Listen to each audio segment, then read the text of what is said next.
child, what do you got going on here? And whose clothes are these all over the place? Look, I don't need your judgment or your petty remarks, so just mind your business.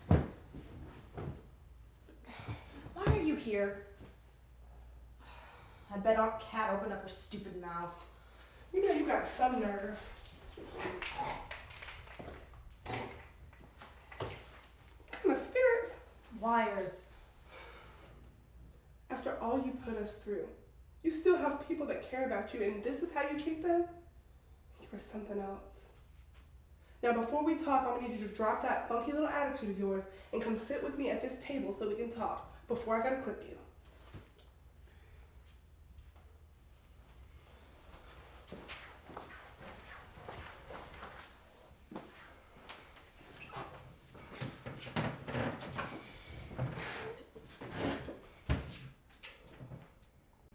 Now I came over here to check on you. It's been 3 weeks since Nana's funeral and nobody's heard anything from you. What's up with that? I've just been busy with stuff.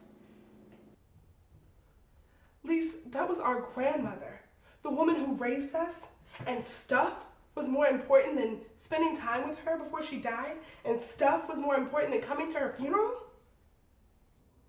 Answer me. Stuff, Lise? Listen, I don't want to talk about it. No, we're gonna talk about it. I didn't ask for this. I didn't ask to be caught up with some good-for-nothing man, get pregnant by him, and then miscarry during a full-term pregnancy. And on top of that, I had to bury my Nana that I hadn't seen in months. And for your information, I was there. I just didn't sit up close.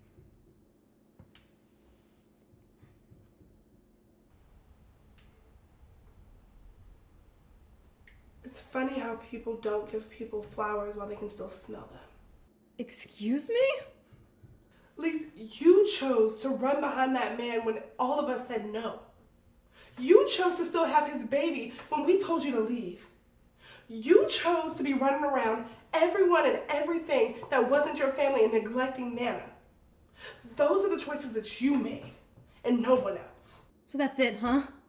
You get to evaluate everyone else's life because you're so perfect? I'm sick of it. And I'm sick of you. Sick of me? No, sis, I'm sick of you. I'm sick of you always inflicting these unnecessary pains on yourself. And for what? Attention?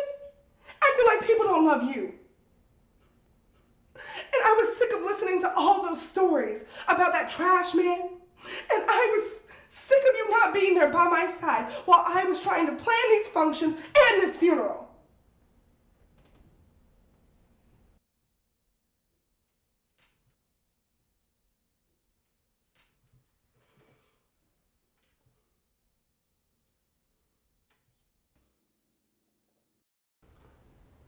Look, I didn't always make the best decisions either. I chose to only be there for you when it was convenient for me, and I'm sorry. I'm sorry. And I should have been there more, especially when I heard about Isaiah. My nephew was beautiful, and I should have been there for you at least until you got through it. I'm sorry. I'm sorry that I let you down. You didn't let me down. I let myself down. And I'm hard-headed too. I'm sorry I wasn't there for you, niece. I haven't been the same since everything happened, and I'm sorry that I left you hanging during these tough times. It's okay. It's okay. It's okay. Hey, it's okay. If Nana taught us nothing else, it's that family was the most important thing. And we're all that we have left.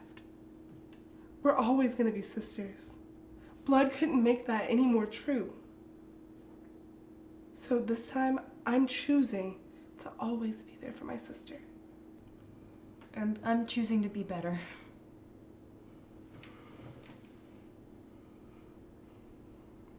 And you might want to go change.